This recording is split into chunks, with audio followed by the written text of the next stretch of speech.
যে আবু তো আদনান ভাই একটা লেকচারে বলেছিল যে সারা ওয়ার্ল্ড নাকি নিউক্লিয়ার যুদ্ধের দ্বারপ্রান্তে দাঁড়িয়ে আছে। কথাটা কতটুকু সত্য তারা অ্যান্সার দিবে ইনশাল্লাহ। দেখেন, এই শিক্ষিত সমাজ অ্যান্সার দিবে ইনশাল্লাহ।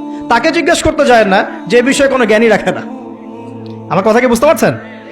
যারা এই সেক্টরে পণ্ডিত তাদেরকে জিজ্ঞাসা করেন, তারা বলবে যে হ্যাঁ, এটা মুখোমুখি দাঁড়িয়ে আছে, যে কোনো সময় হতে পারে, হতে পারে, হতে পারে। আমরা নিউক্লিয়ার যুদ্ধ হবে কিনা তা তো আর আমরা কোরআন সুন্নাহয় পাইনি। এতটুকু পেয়েছি, মালহামা হবে। কি হবে? মালহামা মানে মহাযুদ্ধ। এটা বিভিন্ন কান্ট্রির মধ্যে জড়িয়ে পড়তে পারে, আল্লাহু আ'লাম বিসসাওয়াব। এতটুকু জেনেছি, ইরাকের ইউফ্রেটিস নদীর সোনার পাহাড়কে কেন্দ্র করে বিশাল যুদ্ধ হবে, এটা জেনেছি, হাদিসে আছে। শুধু তাই নয়, নবী সাল্লাল্লাহু আলাইহি ওয়াসাল্লাম বলেছেন প্রতি 100 জনের মধ্যে, প্রতি 100 জনের মধ্যে 99 জন মানুষ ওই যুদ্ধে মারা যাবে। যারা যুদ্ধে অংশ নিবে তাদের কথা বলা হচ্ছে। মুসলিমদেরকে বলা হচ্ছে তোমরা ওই সম্পদে হাতও দিবে না। ওই সম্পদ নেয়া তো দূরের কথা, ওখানে হাতও দিতে যেও।